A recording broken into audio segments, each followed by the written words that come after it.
Julián Redondo, soy veterinario de formación.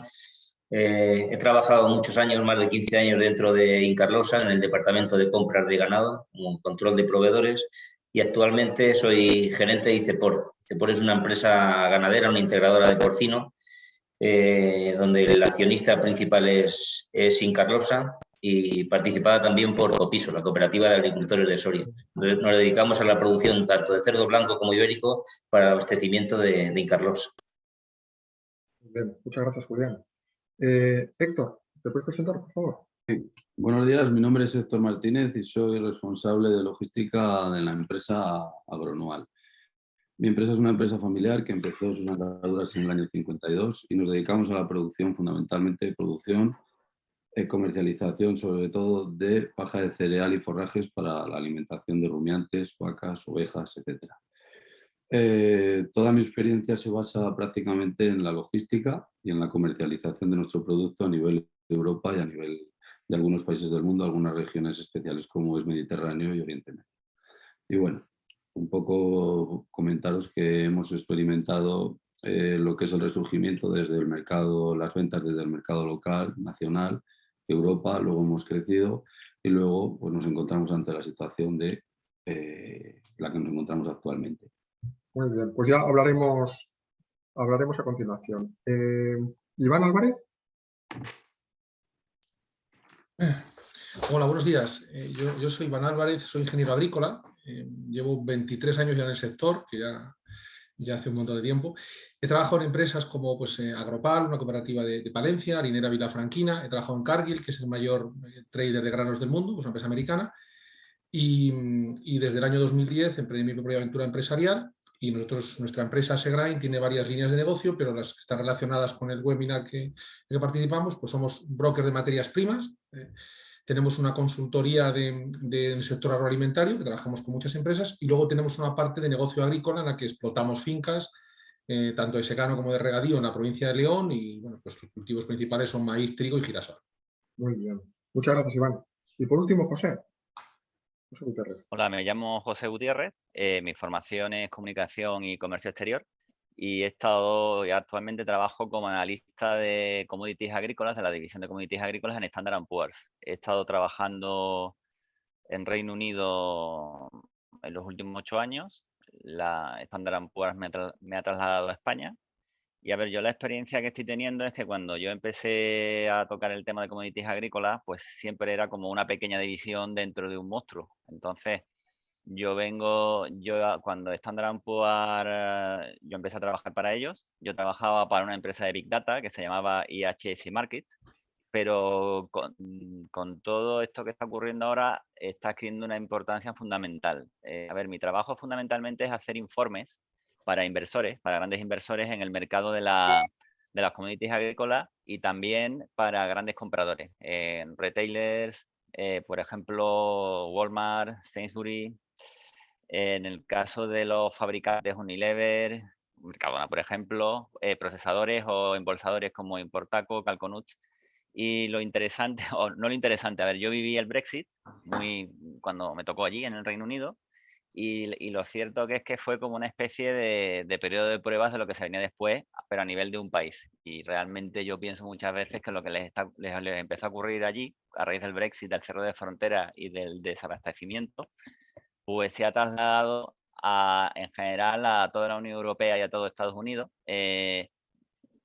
Con todo esto que está ocurriendo, pero no solamente con lo que está pasando en Ucrania, sino eso ya venía alarmado de antes por la subida de costes, por la subida de precios de los fletes marítimos, de los fertilizantes, de la subida del precio del combustible, en fin, bueno, ya será algo de lo que hablaremos largo y tendido a lo largo del webinar.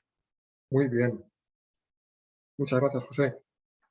Bueno, la primera pregunta, que es un poquito ya la antesala de lo que ya estabais comentando, es ¿qué está pasando ahora? ¿Qué es lo que está pasando? ¿Qué nos está ocurriendo a todos en general? En particular a vuestro sector, pero en general, ¿qué es lo que está pasando? No sé si, Julián, vais, por favor, hablando entre vosotros sin que yo os dé la palabra. Bueno, pues yo, para hacer una introducción, un mensaje muy claro es que estamos entrando en una nueva era, un nuevo tiempo, donde todos nuestros referentes y nuestro horizonte está cambiando y lo que tenemos que tener es una mente abierta a estos cambios. Es decir, que yo llevo 30 años en el sector y siempre hemos estado sometidos a cambios y siempre nos hemos estado adaptando. Este es un cambio algo mayor. Tiene sus dificultades, pero tiene también la ventaja de que cuando hablemos con nuestros nietos le podemos contar, pues yo estuve allí, en aquel cambio a mí me pilló de lleno. Entonces, yo siempre uso una frase en los últimos 30 años que no es mía, es de Darwin, que no hay que asustarse, simplemente hay que estar atento y simplemente hay que adaptarse al cambio. El que sea capaz de adaptarse al cambio será el que sobreviva y es lo único que tenemos que hacer. Muy bien. Sí, bueno, a mí sí que me gustaría decir un poco pues, del hilo de lo que dice Julián. Entramos en un nuevo periodo en el que yo creo que se nos acabó la estabilidad que teníamos o que disfrutábamos hace tiempo, que nos quejábamos de ella también. Yo también tengo un refrán encima de la mesa que hay que ponerse, que dice que hay que ponerse la capa según venga el aire. Hay que adaptarse tal y como vengan, tal y como vienen las circunstancias, tal y como viene el mercado, tal y como viene todo. No es fácil a lo que nos enfrentamos. Esperemos que nos podamos adaptar y un poco así, pues ver un poco lo que adaptarnos un poco y ver día a día porque no hay estabilidad, no hay pronósticos y no hay nada. Muy bien, Iván. Yo ante esta pregunta, es que es una respuesta muy amplia, pero sí que diría que respecto a lo que yo me dedico diariamente, que se ha terminado ese tiempo de falsa abundancia, es decir, de materias primas baratas. Es decir, lo que decía antes, nos habíamos acostumbrado a que todo tenía que ser muy barato, a que tenía que venir un maíz de Brasil casi regalado, tenía que venir un maíz ucraniano casi regalado, a que el productor en España tenía que vender muy barato, a que la carne de cerdo, de pollo, los huevos tenían que ser baratos. Esto es una cosa curiosa. Cuando tú vas al supermercado, yo no me fijo la verdad que mucho en los precios, pero sí por deformación profesional en algunos productos, ¿no? Es decir, un kilo de pollo equivale o con un kilo de gominolas se compran más de 2 kilos de pollo, gominolas que es azúcar. Un litro de agua con sabor a manzana, que es un agua con unos polvitos, es más caro que un litro de leche. O un huevo Kinder que se come mi hijo tiene casi el mismo precio que una docena de huevos con los que se alimenta una familia una semana. Es decir, por tanto, yo creo que esto hemos entrado, como habéis dicho el resto de compañeros, en una nueva era en la que probablemente, pues eso, la falsa abundancia, digo falsa abundancia porque cuando mirabas los datos no te decían que se estuviera produciendo más de lo que se consumía, pero parece que estábamos en esa espiral, ¿no? Hablo en materias primas de nuestro sector. Muy bien. A ver, José, que a ver, yo, están hablando de cambios, pero también cambios y mucha velocidad de los cambios, porque siempre ha habido cambios. Es que esta vez a los ver, cambios yo, son a muy ver, veloces. yo por lo menos, a ver, yo por el trabajo que desarrollo de información, a ver, viajo. A ver, viajo, pero porque te lo pagan los inversores para que escribas, ¿no? A ver, yo lo que estoy viendo que realmente en la Unión Europea y en Estados Unidos, Japón, Corea del Sur, pues hombre, se vivía, hombre, no digo relativamente bien, pero era lo que estaba diciendo Iván. Yo no digo que los precios estuvieran planos, pero sí que como había unas políticas tanto de regulación de la calidad del producto para importar, de MRL, como por otro lado de ayudas a la agricultura, pues se vivía un mundo relativamente perfecto. Y después que los productores emergentes pues se peleaban por entrar en la Unión Europea y hacían lo que hiciera falta y lo que probablemente habrán vivido todos, ¿no? De que el precio del producto, aunque les costara la vida conseguir la calidad que exigían en Europa y en Estados Unidos, pues lo intentaban cumplir como fuera para ganar cuota de mercado. Yo empecé a ver hace 3 años, además yo lo digo por la cantidad de tiempo que tengo que dedicar a cubrir los mercados. Hace 3 años empecé a vivir un torbellino, pero no solamente en China, sino con el COVID, sino en África, porque se había desarrollado unas cadenas de suministro globales en las que China importaba de países de África, de América Latina, a un precio bajísimo, ridículo, el producto que en Europa no se aceptaba en Estados Unidos.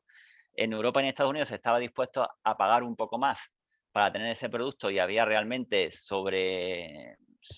sobreabastecimiento, porque lo había. O sea, sobre todo de productos básicos y países como España o como... O sea, para poder trabajar en la Unión Europea, pues se estaban focalizando, y eso es lo que se estaba viendo, ¿no? Con el boom de la almendra y del pistacho, por ejemplo. Se estaban ya empezando a focalizar en productos de gama media alta. Empezaron los países emergentes a sufrir problemas por culpa del COVID-19, por los fletes, la subida de los fletes, la subida de los precios de los fertilizantes, que eso ya sería un tema más largo de discutir, que podría durar horas y horas hablarlo. Y ahora ese problema, cuando ya ha estallado el conflicto en Ucrania, se está empezando a trasladar a lo que son los países importadores, que éramos los que vivíamos en la parte cómoda del mundo. Entonces, a ver, yo creo que sí, que es un cambio de era, pero no solamente, a ver, porque yo creo que esto va a pasar, o sea, esto no va a ser eterno. Va a haber cambios de las políticas de la Unión Europea, de que, por ejemplo, lo que se estaba hablando, de que la producción de productos básicos, por ejemplo, girasol, cereal, pues hombre, se van a disminuir los barbechos, por ejemplo, porque se tiene que asegurar el autoabastecimiento, tan simple como eso. Pero cuando se vuelva otra vez a la situación de sobreabundancia, que la va a haber, no ahora, sino en un par de años seguramente, va a haber una bajada de precios. A ver, si hay un poco de sentido común, era lo que estamos hablando, no se puede pensar en el cortoplacismo de los votantes y de qué es lo que me da votos en función de lo que invierta, sino que aparte de una política industrial que todo el mundo se le llena a la boca, va a tener que haber una política agrícola seria de alguna forma de cuando haya una crisis como esta que no ocurra lo que está ocurriendo ahora. Entonces, a ver, que sí, que lo de Ucrania lo ha desatado, pero que ya venía larvado. Lo que pasa que, claro, ya Ucrania ya fue como la gota que colmó el vaso y está afectando a todos los países, pero no solamente a España, o a Reino Unido con el Brexit, no, está afectando en Francia, está afectando en Países Bajos, en Estados Unidos, en Japón. Y a ver, porque yo me reía el otro día cuando vi un informe de que se escandalizaban en América Latina. Tenemos una inflación promedio del 9%. Si quitamos Argentina y Venezuela, a ver, es que esa es la inflación que estamos teniendo en Estados Unidos y en la Unión Europea. O sea, es que, a ver, yo no digo que se esté latinoamericanizando la economía, lo que sí que es que el problema que había en esos países se está empezando a producir aquí, porque lo que es la canasta básica, el precio está subiendo. Y a ver, no es solamente un problema de rotura de las cadenas de stock o de falta de suministro, sino también por la falta de medios de transporte. A ver, las navieras son parte interesada en cierta forma, porque van a tardar más de la cuenta en aumentar la flota que perdieron de alguna forma, sobre todo por contenedores, ¿de acuerdo? Pero van a tardar, a ver, porque no les interesa que vuelva a haber una oferta como había antes de contenedores, que prácticamente ahora mismo el otro día hablando con China por un tema de que ellos proveen mucho ajo seco. España es ajo de alta calidad, pero ajo fresco, ¿de acuerdo? Pero China provee muchísimo ajo seco. La diferencia entre el precio FOB y el precio CIF, pues hace 6 meses pues era de $500. Ya está bajando 250, pero $300. Pero a ver, sigue siendo potente. Entonces, a ver, sí que es un cambio de era, pero a ver, no se puede pensar en el corto plazo del cambio de era de hoy para mañana, sino que va a tener implicaciones y eso yo entiendo que también para las empresas va a ser un poco lo que hizo Inditex con el textil, de que iba cambiando sus fuentes de aprovisionamiento según veía que iba cambiando la situación y nunca dejó de tener fábricas en España y Portugal, sino que iba acercando a Marruecos, a Turquía. No quiere decir que se produzca todo local, pero sí de que hay que ser flexible. Ya acabo porque si no se alarga mucho, ¿de acuerdo? Muy bien. Os quería enlazar, bueno, lo que está subyaciendo continuamente es el tema de la inflación y el tema de la repercusión de los costes en la cadena. Julián, es posible decir, yo no sé si hay empresas que pueden perfectamente repercutir y el mercado asume que hay que repercutir precios o si realmente la competencia hace que esos precios no los puedes repercutir en tu siguiente eslabón y estés con un problema muy serio de rentabilidad. Yo no sé si esto se puede extrapolar a todos los sectores, pero no sé si nos podéis decir algo de esto. Bueno, pues yo os voy a contar un poco en qué consiste nuestro negocio. Nuestro negocio consiste en hacer cerdos para el matadero. Y los cerdos, el coste principal, el 70% del coste es materia prima, son cereales y soja. Entonces, en este caso, yo tengo que ser agorero y pesimista. Es decir, nuestros costes de producción han subido. Bueno, lo que decía José, efectivamente, la subida de los piensos no hay que echarle la culpa a Ucrania. Esto venía ya desde la primavera del 21, empezamos con una subida del orden de 50 euros tonelada, luego en otoño tuvimos otros 50 euros y luego con Ucrania tuvimos otra subida de 80. En total, una subida de los costes de producción del 50%. Estamos hablando de inflaciones actualmente del 8%. Quiere decir que no hemos llegado al tope, que queda mucho hasta llegar a donde tenemos que llegar. ¿Y por qué? Pues porque toda esta inflación la hemos estado soportando cada uno de los eslabones. Es decir, el ganadero ha ido pagando el pienso, esa subida del 50% del coste del pienso, esa subida del 70% del coste del pienso, que supone un 50% de la subida de su coste, la ha ido asumiendo a través de pérdidas. El matadero y la sala de despiece ha ido asumiendo sus pérdidas y la cadena de distribución como cualquier cadena de distribución, nosotros trabajamos mayoritariamente con Mercadona, pero al final todas trabajan de la misma manera, tienen que competir entre ellas y todas intentan que su nivel de precios no suba. ¿Qué quiere decir esto? Que la subida de costes no se repercute directamente en el cliente, va subiendo poco a poco y nos queda mucho todavía hasta amortiguar todas las subidas de costes que hemos ido soportando los ganaderos, los mataderos, las salas de despiece, secaderos de jamones, industrias cárnicas. Entonces, yo en ese caso soy pesimista y veo que nos queda un recorrido todavía a peor. Sí, yo puedo decirte, estoy de acuerdo con tu reflexión también, Julián, porque esa serie de subida de costes la estamos asumiendo todos los eslabones en forma de pérdidas. No nos atrevemos a subir todo lo que deberíamos subir a nuestros clientes por miedo de perder al cliente, por miedo de perder el volumen, por miedo de que nos echen un poco de su cuenta de proveedores, y entonces andamos con esa pequeña reticencia y ese pequeño miedo. A mí, por ejemplo, a nosotros nos está influyendo mucho el tema de la inflación y la escalada de costes, sobre todo en el transporte, porque nosotros cogemos nuestro producto, nuestra empresa, cogemos la paja del campo y la transformamos para poder cargarla en contenedores y la damos un tratamiento que hace que aumente un poco, por así decirlo, y mejore la digestión en el estómago de los animales, de las vacas. Haciendo que así se aproveche mejor pues, el resto de ingredientes que son más caros que nuestra paja de cereal, como por ejemplo la alfalfa, como es por ejemplo el maíz, como es por ejemplo otra serie de concentrados, la semilla de algodón, etc. Entonces, claro, al haber subido tanto los precios del diésel, los precios del fuel, se han roto, por así decir, los equilibrios y los flujos de idas y venidas que tenían las navieras, de idas y venidas que tenían los camiones a las fábricas que había, por ejemplo, en Madrid, en Barcelona, en Castilla y León, etc. Entonces eso, claro, además de la propia subida del propio diésel, del combustible, de que no hay choferes suficientes, ahora los camiones tienen que hacer más kilómetros en vacío, por así decirlo, para poder venir a nuestra fábrica a cargar. Con lo cual es una escalada de precios que hay veces que es un 50% y otras veces que es un 100%. Y además hay que sumarle el factor de que no hay disponibilidad. Nuestros proveedores nos dicen, nosotros personalmente no tenemos una cantidad que te podamos ofrecer como hace año y medio, 2 años. ¿Pensáis que puede tener aquí algún efecto sobre la calidad del producto? Es decir, que al final lo que no se puede es producir a pérdidas. Entonces, ¿puede haber una consecuencia? ¿Qué consecuencias hay? Porque se pueden reducir gastos hasta, bueno, pero tiene un límite. Entonces, no sé, el otro día hablaban de que ya en los grandes supermercados, pues los productos pues tenían un poquito menos de cantidad, o digamos la mezcla no era, la mezcla que tenían pues ya reducían la parte, digamos, de más valor. ¿Puede haber algo de esto? Sí, yo sí que veo que puede haber, sobre todo deficiencias en la calidad del servicio. Vale. Ya no tienes capacidad para esos volúmenes que tenías antes, porque a nosotros nuestros proveedores no nos traen lo mismo que antes, no llegamos a tiempo.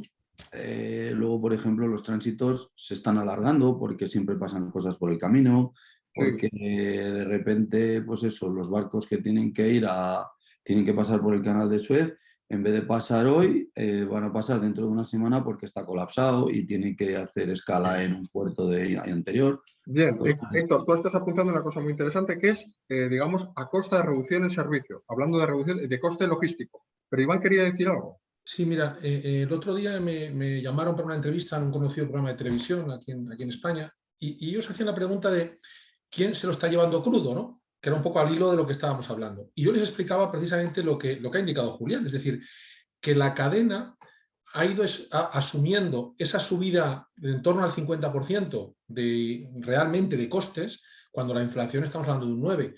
Entonces, que por tanto quedaba mucho camino todavía por recorrer. Lo que pasa es que antes decíamos que si estamos esperando que los políticos hagan cosas, bueno, yo lo que llevo pidiendo mucho tiempo a los políticos, pero esto no de ahora, de hace tiempo, yo he dado charlas por ahí, siempre lo digo, que a mí, por ejemplo, en un país como es España, donde tenemos que importar, porque tenemos una cabaña ganadera muy potente, somos un país que, bueno, pues por nuestras condiciones climáticas, por nuestro saber hacer, porque tenemos un expertise, porque tenemos un know-how muy potente en porcino, pero también en otros sectores, pues tenemos que importar entre el 30 y el 50% de lo que consumimos. Ojo, 30 y 50%. Bueno, pues que en un país como España, que donde tenemos que importar entre el 30 y el 50% de lo que consumimos, subvencionen por dejar tierras sin cultivar, hablo tierras de regadío de la provincia de León, pero me da igual tierras de secano de Cuenca, o sea, zonas muy productivas donde hay unos agricultores que tienen la tecnología, la capacidad, los medios para producir, me parece una auténtica aberración. Y ya si lo llevamos a un plano más moral, decimos, ¿cómo puede ser que Europa subvencione por no producir cuando hay gente en el mundo que se muere de hambre, ¿no? Entonces, al final, todo esto nos lleva a un punto en el que de alguna forma estamos pagando las consecuencias de todo eso hecho anteriormente mal. Y todas esas políticas que se han llevado al no producir, al voto inmediato del falso ecologismo, al voto inmediato de lo verde, y esto al final no deja de ser un problema. Yo creo que en este momento en el sector se está haciendo un esfuerzo bestial, y Julián lo puede decir, o Héctor, que están en ello, un esfuerzo bestial contra cuenta de resultados de las empresas, precisamente para para no tener que trasladar al consumidor final toda la subida. Y esto yo creo que la sociedad no es consciente de ello. O sea, quiero decir, yo creo que la sociedad piensa que es que somos como las gasolineras, que antes de que suba el petróleo ya han subido los precios. Bueno, aquí no. Aquí no puedo estar más de acuerdo con Iván, y además me ha quitado mi parte reivindicativa, me la ha quitado. Es decir, en Europa hemos estado en un momento de euforia, parecía que no faltaba nada, y nos hemos dedicado mucho a políticas verdes, no nos preocupaba la producción ni el abastecimiento. Siempre que hablábamos de seguridad alimentaria, todos pensábamos en seguridad alimentaria, en alimentos seguros. Nunca se nos había podido pasar por la cabeza al hablar de seguridad alimentaria de problemas de autoabastecimiento, y eso ha hecho desviar todas las políticas europeas a políticas, lo que decía, políticas verdes, políticas de la granja a la mesa, donde parecía que la producción era una cosa secundaria, y la producción no es una cosa secundaria. Ahora nos hemos dado cuenta que es un factor prioritario. En porcino España es autosuficiente al 170%. Quiere decir que en porcino no tenemos ningún problema porque somos exportadores y exportadores potentes, pero efectivamente esa ganadería, tanto el porcino como el vacuno, necesitan unos cereales, y somos totalmente dependientes del exterior. Y no se han hecho políticas para incrementar, no digo al 100% porque veo difícil que España sea autosuficiente en producción cerealista, dependeremos también de la soja, pero sí es verdad que hay que trabajar en eso, en buscar la autosuficiencia como sea, y la producción, y no dejar de lado el tema de medioambiental, pero sin olvidarnos la producción. José. Yo quizás lo que yo noté cuando viajaba, que iba a Australia y tal, yo lo primero que noté no era la calidad, sino lo que yo noté era que bajaba en lo que le dicen ellos el G, la productividad. ¿Por qué? Porque invertían menos en lo que sería el desarrollo de los campos de cereales, de los campos, pero eso te hablo no solamente Australia, hablo Turquía, Ya después empezó al mismo tiempo y simultáneo lo que dijo Héctor, el problema del servicio de transporte y de logística. Porque al no tener realmente stocks, porque no los tenían, vendían ya sin time, pues realmente se encontraron que como no tenían desarrollada la infraestructura, no podían. Pero vamos, si da pena lo de España, yo he visto cosas allí que me han sorprendido mucho, sobre todo en mercados emergentes, ¿vale? De que como no tenían almacenes, por ejemplo la India, no tenían almacenes para mantener el producto fresco, refrigerado para una determinada condición, de que es que se les pudría, porque no podían vender lo que tenían almacenado porque el cliente esperaba, y después, claro que incide la calidad, pero ha sido un proceso, y ahora es lo que está pasando en la Unión Europea y en Estados Unidos. Yo lo que yo creo que va a ocurrir ahora, que va a ser un proceso muy doloroso, es de que se van a tener que desarrollar lo que estábamos hablando, que lo dijo Héctor también, ¿no? De que como se ha trabajado ya sin TAN y los supermercados estaban acostumbrados, sobre todo los importadores, los retailers. Entonces, ¿qué ocurría? De que para ellos realmente los almacenes eran los camiones y los barcos que llevaban los fletes de cereales. No invertían en tener ningún tipo de stock. Entonces, va a haber una serie de cambios. Sí, no, claro, pero si los expertos eran en el Reino Unido, que no producen, solamente producen berries, pero todo lo demás lo importan, todo. Y entonces para ellos el camión ya era el almacén. Y entonces ellos te decían, no, si yo tengo 5 días de stock, como que pues claro, porque era el camión que venía de España, de Italia, de Francia. Y en el momento que tuvieron el Brexit, se les empezaron a trancar los camiones en la frontera, y de repente el almacén se les acabó, porque claro, sobre todo lo que es productos frescos se les echó a perder. La calidad, hombre, yo creo que sí que se va a notar, pero a ver, no por culpa del productor, va a ser un poco lo que empecé a ver en la India y en países emergentes, bueno, pues va a pasar en Europa a otro nivel, claro, de que el estándar de calidad que se estaba cumpliendo y que era impresionante, que yo creo que en Europa no éramos conscientes del nivel de calidad que se estaba consumiendo por el precio que se estaba pagando, pues hombre, pues se va a empezar a dar mucha gente cuenta, no solamente el consumidor, sino los retailers, los fabricantes, se van a empezar a dar cuenta ahora, lo que estaba diciendo Iván, de que hay una serie de políticas que salieron bien, pero ya no se dan las condiciones y la reacción va a ser lenta, porque claro, va a haber prioridades en cuanto a los votantes, porque claro, las políticas de la Unión Europea son a 5 años, 6 años, son como planes quinquenales de la antigua Unión Soviética, pero no es que sea comunista, es que es un proceso burocrático, son muchos países y hay que alcanzar un consenso. Y entonces a España pues le tocó una especie de parte media, a Francia le había tocado la parte alta de la gama alta de la producción, a España afortunadamente la parte media, y otros países del este, tipo Polonia ya no tanto, pero Bulgaria, Rumanía, la parte baja, ¿no? Y ya después importamos lo que ya no da rendimiento, lo que es muy barato, nos aprovechamos del coste de la mano de obra y de la calidad del producto y se lo compramos a ellos.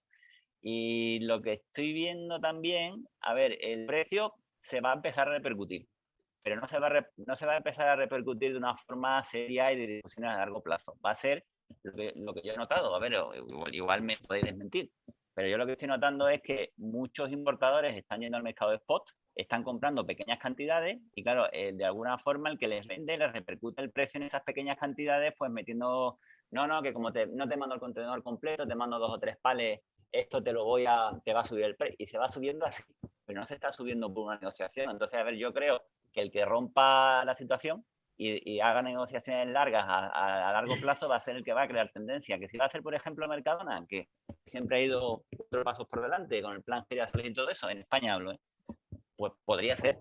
Pero realmente, por ejemplo, cuando uno va al supermercado, y no lo digo yo, es que ya lo ha publicado el Servicio de Información Agrícola de Estados Unidos, que tiene un ojo en todos los países. Mercadona ya no es el retailer en España que ofrecía buen precio, variedad y calidad, no. Ya no es el que vende más barato, eso se acabó. Ya le están tomando el relevo a otro y que ahí va el consumidor cuando lo que opta es por pagar lo que estábamos hablando antes, de pagar precio, bajar el céntimo, pero por ejemplo, igual yo no sé si será Mercadona, será en el caso de Cataluña, Esclat, no lo sé, pero al final la tendencia va a ser que se va a pagar más, pero para pagar más y que eso de alguna forma se beneficie el agricultor y el ganadero, va a tener que ser que haya negociaciones a largo plazo. Lo que yo estoy viendo en el mercado, que son negociaciones a corta con pequeñas cantidades para ver si el precio baja, no va a funcionar. O sea, va a funcionar, pero al final va a ser repercusión de precios, pero tramposa. Un poco más, ¿de acuerdo? Pero ¿quién puede plantear una negociación a largo plazo si sigue subiendo los precios? Es que no tiene mucho sentido. Pues, a ver, yo no sé, a ver, eso dependerá. A ver, normalmente los que tiran el final de la cadena, aparte de la política, claro, o por lo menos, a ver, yo hablo, a ver, yo no voy a decir, no puedo decir con los que hablo, porque, a ver, lo que son los suscriptores del servicio de información, ¿de acuerdo? Yo ya sí estoy empezando a ver que ya no me preguntan, oye, ¿cómo va la situación, por ejemplo, de las especias en China? No, ya me dicen, oye, ¿y tú dónde estás viendo que se está produciendo el producto fresco? Porque ya nos estamos planteando que vamos a tener que empezar a decirle que invertimos para plantar plantas de procesado. O sea, ya me están empezando a decir eso. Y eso yo yo nunca lo escuché, hombre, yo sé que se decía, ¿no? Yo cuando hice la maestría en comercio internacional y en economía, yo sí que recuerdo que decían, a ver, la globalización es esto, pero en el momento que se rompa uno o dos de los pilares, se va a dar marcha atrás y se va a ver lo que se veía hace 30 o 40 años. Y, por ejemplo, lo que es el coste de la alimentación, del consumo. O sea, a ver, la época, a ver, yo soy andaluz y mi abuelo empezó vendiendo animales y cosas así y se acabó metiendo a cultivar olivos. Y yo, claro, yo lo que sí recuerdo de cuando te comentaba, dices, es que en mi época es que gastabas lo mismo en alimentación que en vivienda. Y hombre, yo no digo que se vaya a llegar a esos extremos que se vio en España en los años 40, 50 y 60, pero sí que se va a ver una subida notable de lo que es del coste de alimentación, comparándolo con otras cosas como el transporte, como la vivienda, y se va a notar un montón. Sí, lo que pasa es que la gente hasta que se acostumbre, sí. Sí, Julián, es que está comentando un tema que no nos habíamos un poco no nos habíamos dado cuenta de las diferencias, ¿no? Entre producto seco y producto fresco. ¿tú ves que pueda haber algún... O sea, aquí a la hora de gestionar pues, las futuras producciones España de carne fresca, ¿podemos tener algún riesgo en este sentido si hoy no tomamos medidas? Las diferencias principales, yo estoy totalmente de acuerdo con José y me viene a dar la razón. Es decir, que lo que nos espera es que todas estas subidas de costes que estamos teniendo van a ir llegando al consumidor sí o sí. Queramos o no queramos, la alimentación va a subir y de forma importante, que es una desgracia porque efectivamente a unos les puede repercutir en que su nivel de vida empeora y a otros habrá en que no cubre sus necesidades de abastecimiento. Entonces, es una pena, pero la realidad es así. Y lo que sí es verdad es que la diferencia entre fresco y seco es cuestión de tiempo. Es decir, el fresco, la repercusión la tienes a día de hoy, en el momento que estás saliendo a vender fresco es hoy, y productos curados tipo jamón, que tienen un año de curación, o jamón ibérico que tienen curaciones de 3 o 4 años, pues esa repercusión llegará en 1, 2, 3 o 4 o 5 años, pero tiene que llegar. Pero la elasticidad que tiene un producto seco es mucho mayor que la que tiene un producto fresco. O sea, España puede tener, claro, España igual no tiene producto imagínate, de un cerdo en especial o de una oveja especial. Igual el año que viene, pues no se ha invertido y no va a haber producción. Pues ese puede ser uno de los problemas que veamos dentro de 2 o de 3 años, que los costes, otro tema que no hemos hablado, estamos hablando de la subida de costes de materias primas, pero los costes financieros se están disparando. Es decir, con nuestro circulante, nosotros desde que inseminamos una cerda hasta que vendemos el cerdo han pasado prácticamente un año. Es decir, las necesidades nuestras de circulante son muy altas. Con una subida de pienso del 70%, nuestras necesidades de circulante son muchísimo más altas que las que teníamos hace un año. Y además, a unos intereses muchísimo más altos. Nuestro gasto financiero tenemos una subida de un 300%. Se ha multiplicado por 3 el gasto financiero nuestro. ¿Qué quiere decir con esto? Pues todo va a parar al mismo sitio, que los costes van subiendo y que un secadero de jamones, por ejemplo, sus necesidades financieras se van incrementando. ¿Cómo se puede solucionar eso? Pues metiendo menos jamones. Y si se meten menos jamones, ¿qué es lo que va a pasar? Pues habrá problemas de abastecimiento dentro de 3 o 4 años y eso inevitablemente va a suponer una subida de precios. Es decir, es que queramos o no queramos, la alimentación nos esperan tiempos de subida. Lo mires como lo mires, de una manera o de otra. Que también lo hemos dicho muchas veces, es que comer 1 kilo de cerdo prácticamente, tú te tomabas una copa por la noche en un bar y te equivalía a 3 o 4 kilos de cerdo. Es decir, a lo mejor no hemos sabido valorar realmente lo que te suponía la alimentación. Es decir, no puede ser que una copa en un bar te cueste 6 o 7 euros y 1 kilo de cerdo te cueste 1 euro. Pues seguramente eso se tenga que equilibrar y efectivamente parte de nuestros gastos se tengan que desviar más hacia alimentación en vez de a otros sectores. Por favor, si... Quería ir una cosa, claro. Me ha gustado mucho lo que ha comentado José, además se nota que es una persona muy experta y estoy casi de acuerdo en casi todo, menos en una cosa. Él ha dicho que las materias primas agrícolas, o eso he querido entender, en 2 o 3 años recuperaremos stock y volverán a bajar. Yo no estoy de acuerdo en eso. Y razono por qué no estoy de acuerdo en eso, porque para que un producto baje, tiene que haber más oferta y tiene que haber una oferta continuada mayor que la demanda. Es verdad que a lo mejor con la subida de precios la demanda baja un poco, pero la oferta, el problema que nos estamos enfrentando en la producción es que dependemos primero del clima, con lo cual eso no es algo que podamos controlar.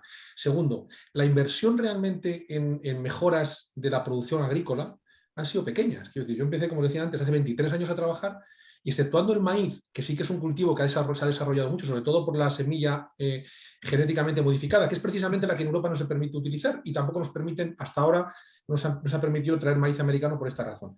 El resto de trigo, la cebada, más o menos se hace de la misma forma.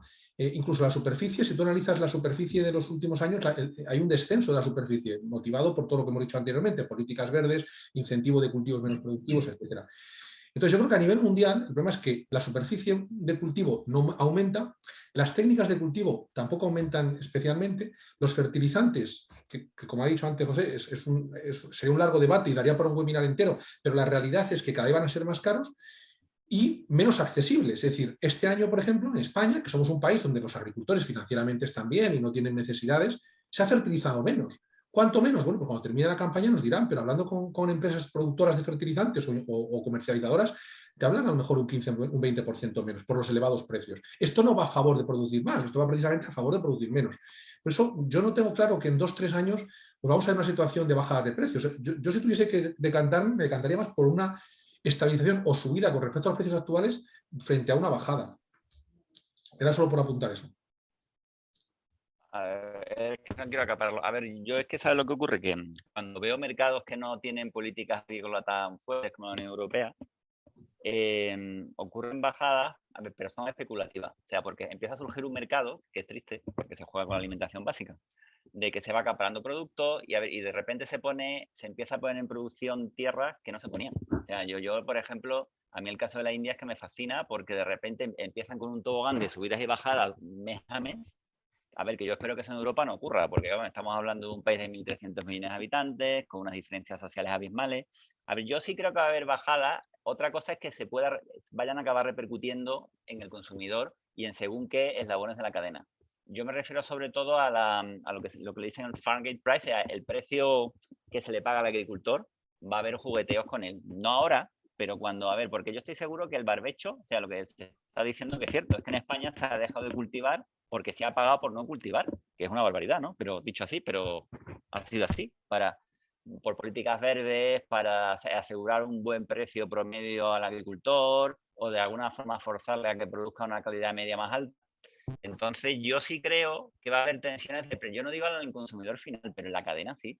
Yo sí pienso que cuando se llegue otra vez a una situación de que el suministro se asegure, va a haber jugueteo con los agricultores. Vamos, lo digo por vosotros, me explico, por Héctor, por Julián, o sea, porque también va a pasar con el tema de la producción de fresco, ¿no? Y yo creo que sí que va a pasar. Lo que pasa es que no se puede poner fecha, porque si tuviéramos una agenda y pudiéramos decir la fecha, ya es que directamente te retirabas y vivías de esto, ¿no?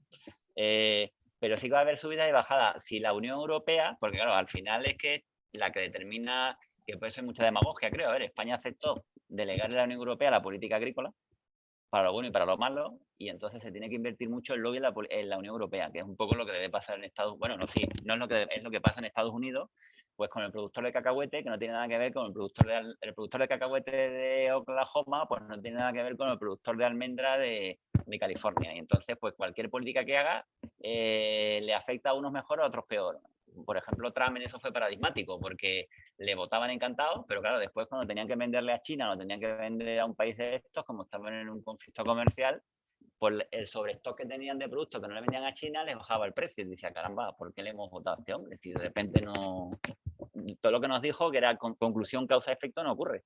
Entonces, a ver, yo sí creo que va a haber. Lo que pasa que es que, a ver, es lo que estamos hablando, la cadena de suministro. Hay varios eslabones y va a haber eslabones que van a tener menos fuerza para resistirse a esa presión que otros. Pero vamos, yo no creo que... Eso sí, al consumidor no le va a bajar. Yo lo que me refiero, porque hombre, a mí me da pena no pena, pero sí sufro por el productor, porque es el que invierte, el que arriesga, el que tiene que hacer sus planes y no tiene capacidad para planificar a largo plazo, pero que si no se hace bien la autosuficiencia, va a surgir un sector especulativo dentro de la agricultura, como ocurre en la India, como ocurre en China, como ocurre... Yo sí lo creo, honestamente. Lo que pasa es que, claro, va a tener que estar ahí el Estado, no metiendo dinero, ¿no? Vigilando o de alguna forma intentando evitar que haya cárteles en los puntos intermedios de la cadena, pero bueno, ya está.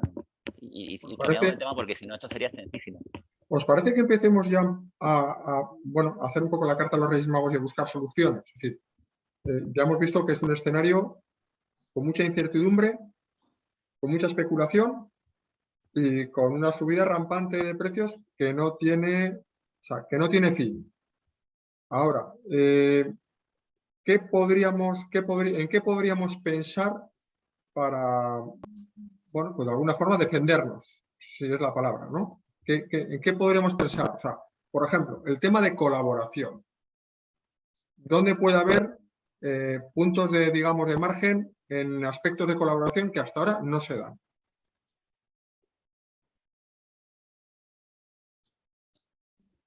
¿Alguien se atreve? Porque es que en la industria sí hay esa mentalidad, ¿no? De si colaboración. Yo no quería empezar a hablar porque sí es verdad que en la industria cárnica en este tema se lleva trabajando bastante tiempo y gracias a eso España está donde está y está a nivel, primero a nivel mundial en porcino somos líderes, es decir, somos los terceros detrás de China y Estados Unidos, pero en eficiencia de producción España hoy en día es líder a nivel mundial y se ha conseguido principalmente con todas esas colaboraciones entre el sistema de integración, la integración vertical, donde las industrias cárnicas tienen su propia integradora, donde hay un enlace entre los eslabones que han conseguido esa eficiencia. Entonces, aquí hay mucho trabajo hecho. Es decir, mejorar lo que se tiene, seguramente que se puede mejorar, pero hay un trabajo ya, un recorrido de hace 30 años que se inició el sistema de integración y el sistema de producción del porcino en España, donde realmente se ha trabajado mucho y por eso estamos en la situación en la que nos encontramos. Del sector agrícola, Héctor y Iván. Pues aquí, vamos a ver, yo aquí sí que miro con cierta envidia a la industria, porque la industria sí que colabora más a nivel proveedor-cliente. En cambio, aquí en el sector agrícola no es no hay tanta colaboración. Sí que es verdad que necesitaríamos ponernos más de acuerdo, pero ¿qué pasa? Que como dependemos casi siempre del clima, y el clima es lo que menos se puede controlar porque es lo más impredecible.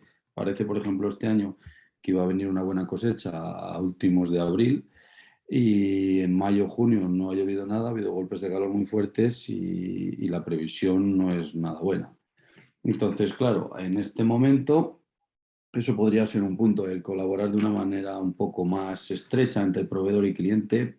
Y luego también dependemos mucho de esa especulación que va a venir fomentada o creada por las políticas que nos encontremos en los países emergentes.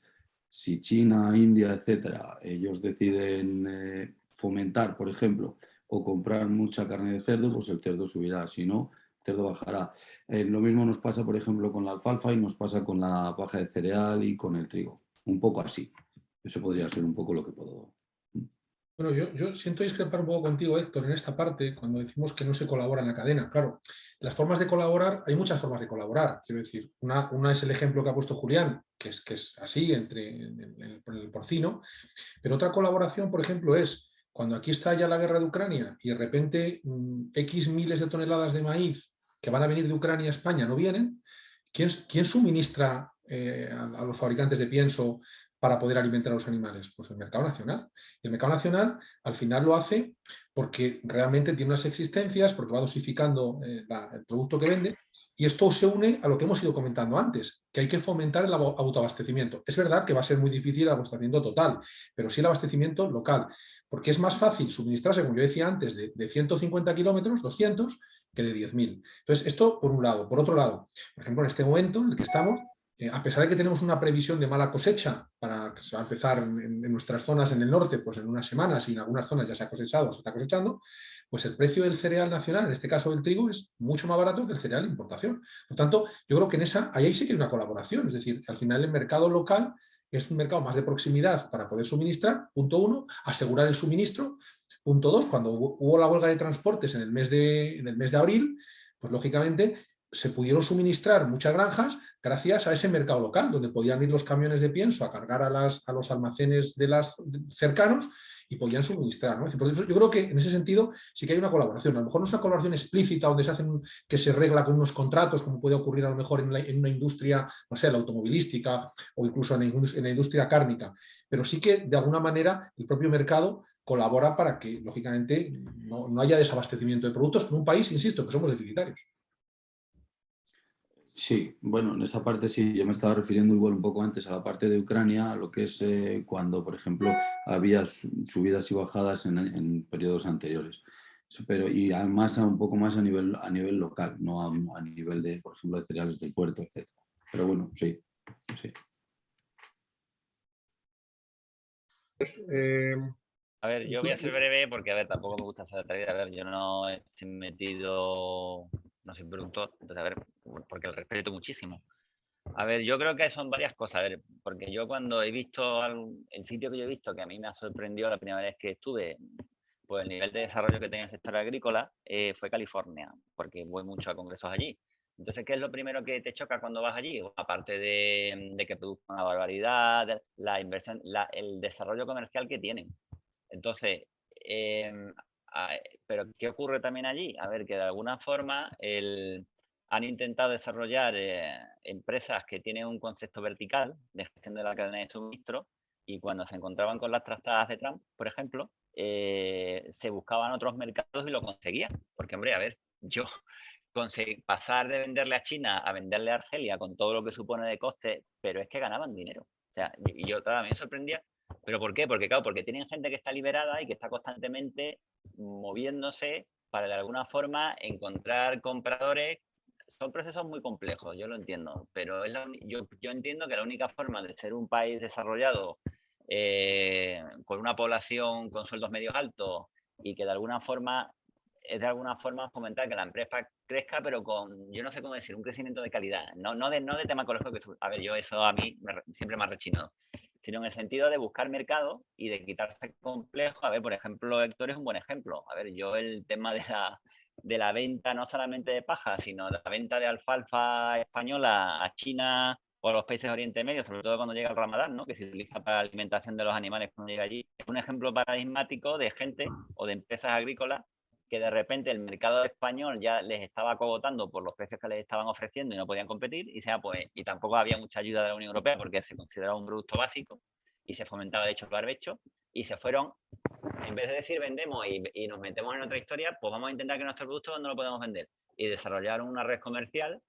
para vender en Oriente Medio, para vender en China, y a ver, eso es muy interesante. O sea, y eso es un poco lo que yo vi en California, de que no se acogotan con una situación a corto plazo, sino de que son negociantes puros y duros, o sea, son empresarios al 100%. Pero no solamente porque amen el producto, sino en cuanto a comerciales. Y yo creo quizás que, a ver, no es la solución a largo plazo, porque, a ver, va a haber colaboración, porque no va a haber más remedio. Pero a corto plazo va a costar mucho, porque, a ver, Mercadona es un ejemplo de colaboración, por ejemplo puede ser Unilever, pero esos son casos muy contados. O sea, no, lo normal, la pauta... Sí, pero José, habrá mucha diferencia entre una gran empresa, ¿no? Habéis hablado de la verticalización de ciertos grupos industriales que son muy grandes, pero hay empresas que son más pequeñas que no pueden acometer una estrategia de tener tierras, de tener transporte propio, de tener procesos a lo largo de toda la cadena. Yo me imagino que la empresa, por ejemplo, de Héctor, que es un agricultor y que exporta directamente sin agencias, es un ejemplo, ¿no? Claro. Sí, es un agricultor que está tratando pues, con forwarders, con transitarios, con clientes internacionales directamente. Es una vía. Claro. Sí, desarrollar tu red comercial, ¿vale? Que no puedes desarrollarte verticalmente, sí, pero desarrollas tu red comercial. Ahora había una época dura, pues sí, va a ser muy dura, sí. Pero, a ver, yo el ejemplo lo veo, por ejemplo, a ver, con los productores de nueces en California, que yo pensaba que no salían de lo que estaba haciendo Trump. Yo lo pensaba, por el volumen que tenían con China. Pues han salido. Ahora, eso sí, lo que viene ahora pues va a ser complejo, porque lo que les está ocurriendo ahora es la siguiente fase, de que han parado de invertir en aumentar lo que serían las hectáreas de almendros, de pistachos. Pistachos van a seguir creciendo la producción, pero por un tema de que ya han invertido mucho anteriormente. Ya esa cadena no se para hasta dentro de 2 años. Pero sí, a ver, ¿qué va a pasar ahora? Pues no lo sé, a ver, porque yo lo que estoy viendo, por lo que veo en Estados Unidos, es que se está volviendo a los productos básicos porque dan rentabilidad. Sí. Se está volviendo al giro. Claro. Iván, has comentado algo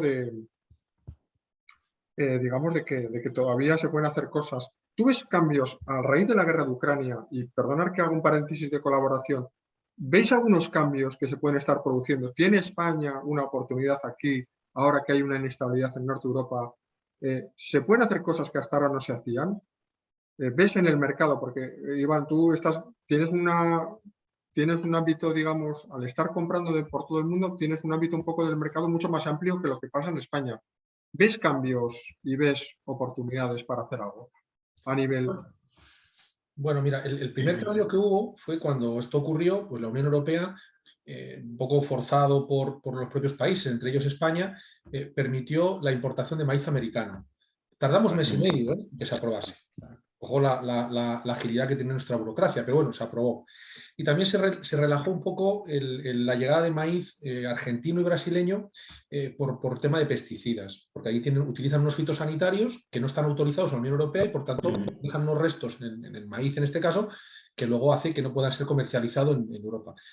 Bueno, pero son cosas más puntuales, quiero decir. Yo sigo insistiendo un poco, aunque sea pesado, sigo insistiendo que la Unión Europea, y concretamente España, debe invertir o tratar de invertir más en autoproducción.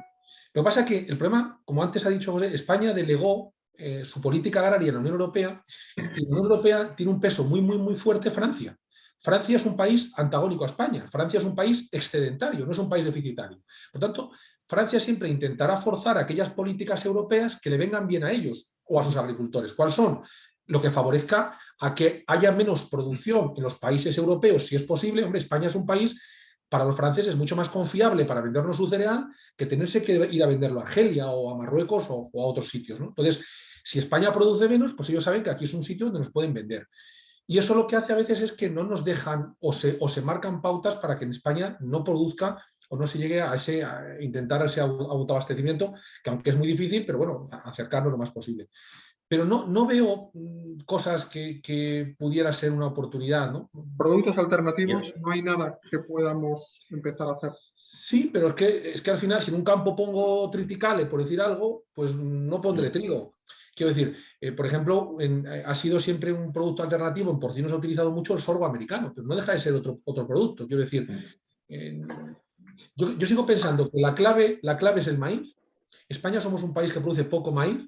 Para producir maíz en España hay que tener regadío y la única forma es que se destinen dotaciones presupuestarias a nivel político macro para que zonas que no son de regadío se pongan de regadío. Hay un ejemplo, por ejemplo, en la provincia de León, que se están terminando de poner ahora mismo 18.000 hectáreas nuevas de regadío, que, ojo, vienen desde el año 90 y pico. O sea, para materializar 18.000 hectáreas de regadío llevamos 30 años.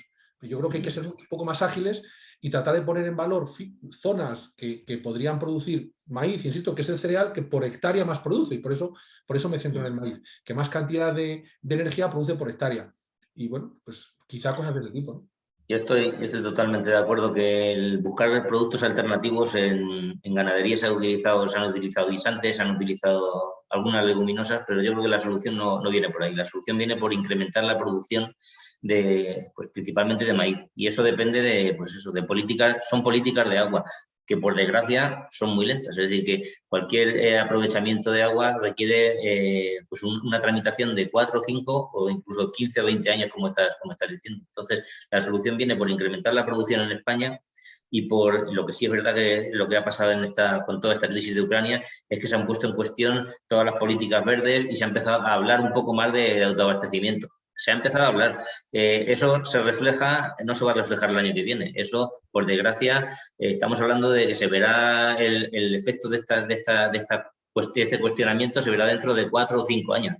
Pero a corto plazo la solución yo no la veo fácil. Muy bien. Pues vamos terminando, si os parece bien.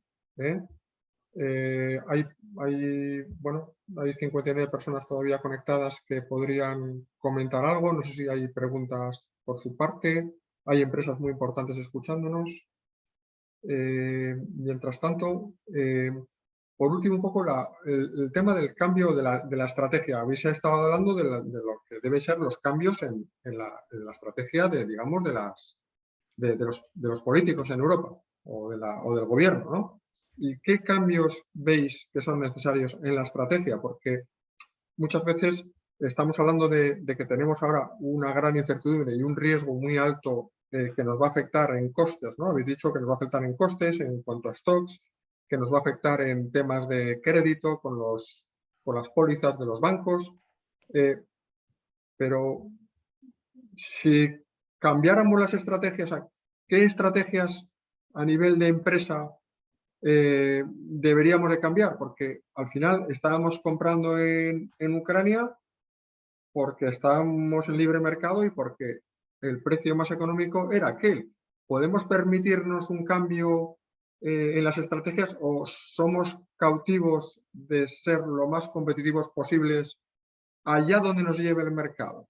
Allá donde nos lleve el mercado y con todas las consecuencias.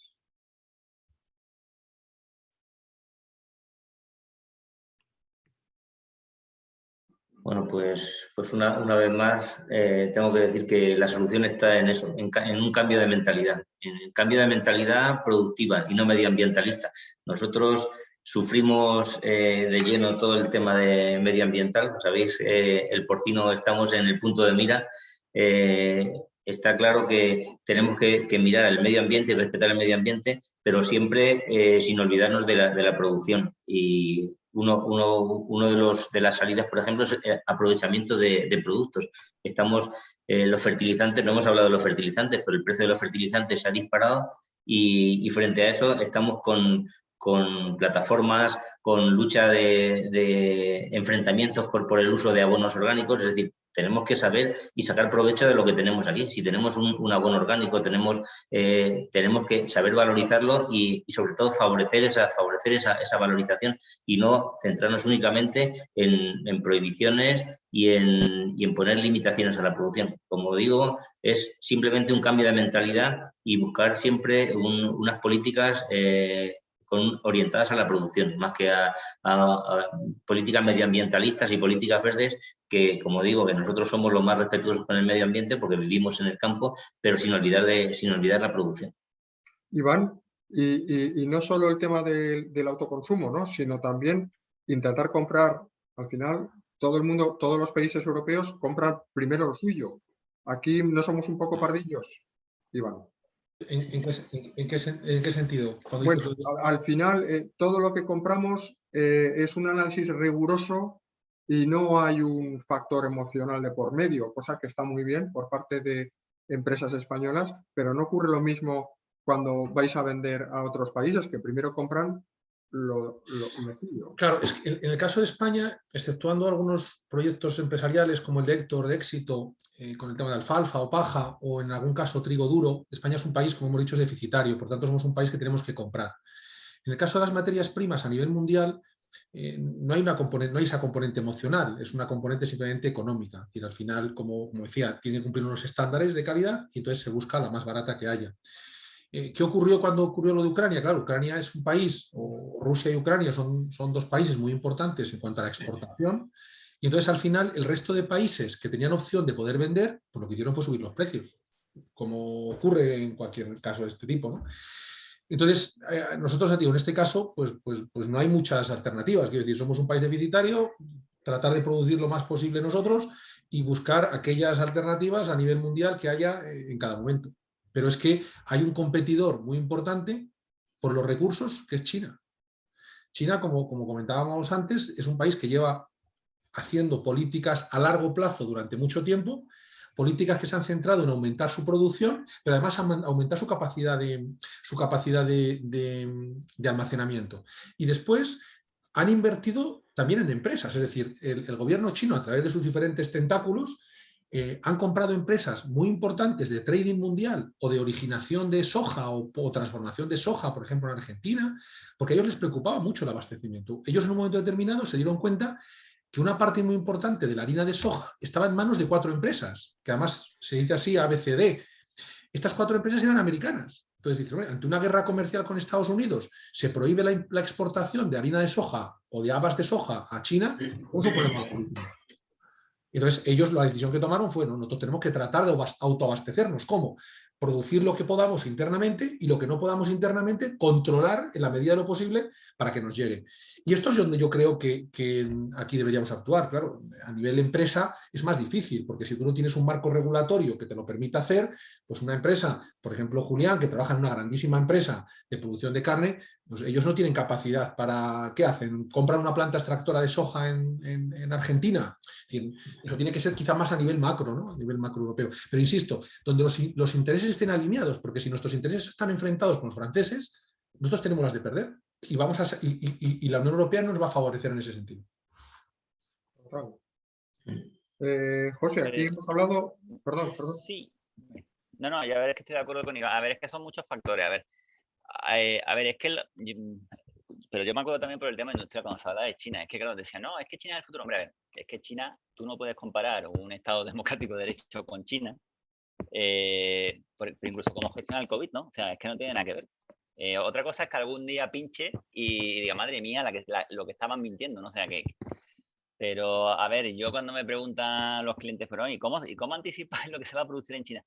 A ver, porque en China todo se publica en el boletín oficial del estado que tienen ellos en China. Entonces, claro, tienes que tener un compañero que sepa chino mandarín, pero lo tienen todo planificado a 5 o 10 años, de aquí a 5 o 10 años. Y tienen una región como Xinjiang, que es donde tienen reprimido a la minoría uigur, que son musulmanes, que es donde produce la mayor cantidad de ajo, de chili, de páprica.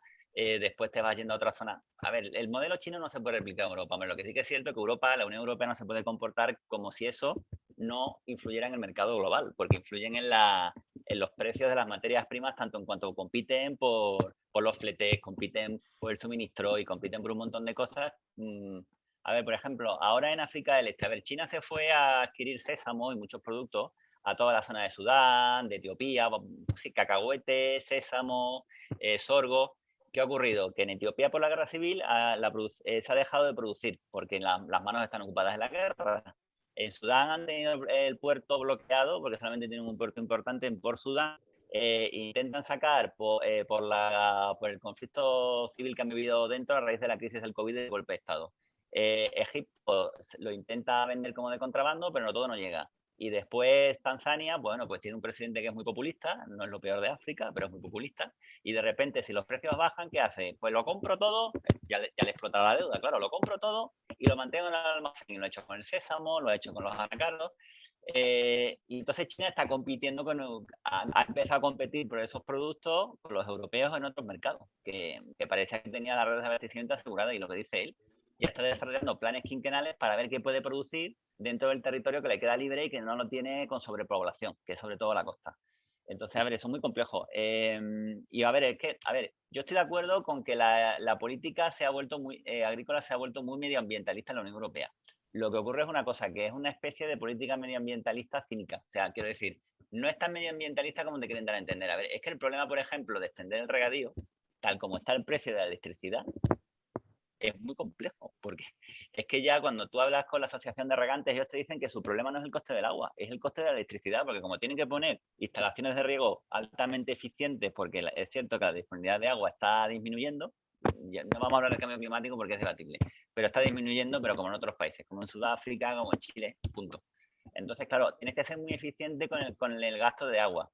Entonces, ¿qué ocurre? Que es que al final sí que va a haber disponibilidad de productos, pero va a ser también a un precio alto. O sea, el problema a medio y a largo plazo va a ser complejo, porque va a haber disponibilidad de productos, va a haber intentos de especulación en el eslabón que les compra a ellos, a los agricultores, y en los agricultores va a tener que estar no sé si es el desarrollo comercial o la mentalidad fría de intentar buscar clientes y saltarse ese eslabón que es el que les facilita la vida, que era lo que estaba hablando, lo que se estaba hablando antes de que Inglaterra lo exportaba todo y el agricultor español vivía, bueno, agricultor, a ver, por ejemplo, el productor de vino vivía muy bien porque vendía el vino, lo embotellaban allí, le ponían la etiqueta, que era lo mismo que hacían los italianos con el aceite de oliva, ¿no? Hasta hace 20 o 30 años.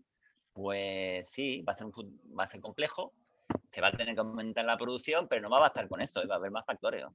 Para evitar de alguna forma la especulación, pero bueno, un poco más. Muy bien. Pues no sé, por último, si te parece, Héctor, como buen agricultor, si nos puedes, bueno, al final tú realmente te quejas mucho del coste logístico, ¿verdad? Porque es el que realmente te impacta en tu venta.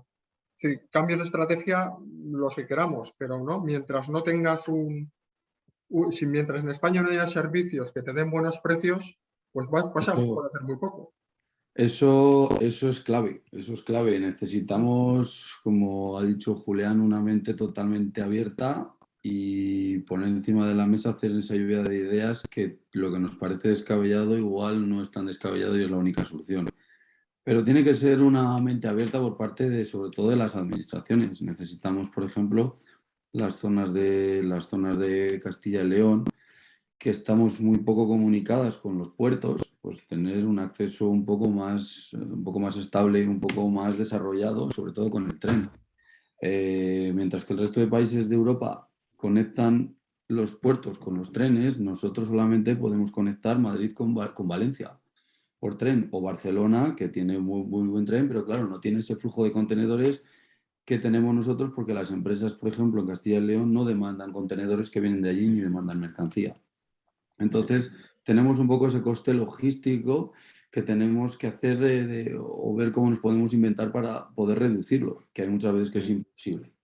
Entonces, habría que intentar, sobre todo también el tema del tren que vaya hacia Europa. Como tenemos distinto ancho de vía, no podemos ir, por ejemplo, a Alemania con nuestras mercancías en tren, porque tienen que salir desde Irún. Y ya desde Irún, desde nuestra fábrica hasta Irún, ya tenemos un extracoste. Sí. Si me permitís una cosa, le quito el puesto a Ignacio un momento. Claro. Y le hago una pregunta a Héctor, que nos está hablando mucho de problemas logísticos, pero me sorprende también que no estás hablando del tema que he comentado antes, del tema de fertilizantes. Dependemos, igual que dependemos los ganaderos de la importación de materias primas para alimentar a nuestros animales, los agricultores dependéis del fertilizante y también habría que hacer políticas de autoabastecimiento. Totalmente de acuerdo. Nosotros aquí en nuestra zona, cuando es la época de tirar el fertilizante tanto de sementera como de cobertera, vamos a nuestros almacenes a por las cantidades que necesitamos y ya todo es que el camión no ha venido del puerto, es que el puerto no ha llegado porque está cerrado, es que los estibadores han hecho huelga, es que joder, pero es que necesitamos tirar el fertilizante porque va a llover dentro de 2 días y necesitamos que esté tirado. Entonces eso sería, por supuestísimo, que otro asunto a tratar y a desarrollar el autoabastecimiento, igual no al 100%, pero sí a gran parte, porque estamos en manos de las 3 multinacionales o de los intermediarios que nos lo están distribuyendo. Y además de que los precios son completamente desorbitados, el servicio este año se ha tirado, a simple vista, se ha tirado menos fertilizante. El resultado lo veremos pues cuando acabe la campaña, cuando acabemos el verano. Seguro. Si os parece, lo dejamos aquí. Entonces, pues eso, agradeceros que nos habéis ayudado a esclarecer en la medida de lo posible. Gracias a José Gutiérrez, analista de Standard & Poor's. Gracias a Héctor Martínez, director de logística de Agroanual. Gracias a Iván Álvarez, director de Asegrain. Y gracias a Julián Redondo, director de ICOR. Muchísimas gracias. Gracias. Muchas gracias. Gracias a vosotros, ha sido muy interesante.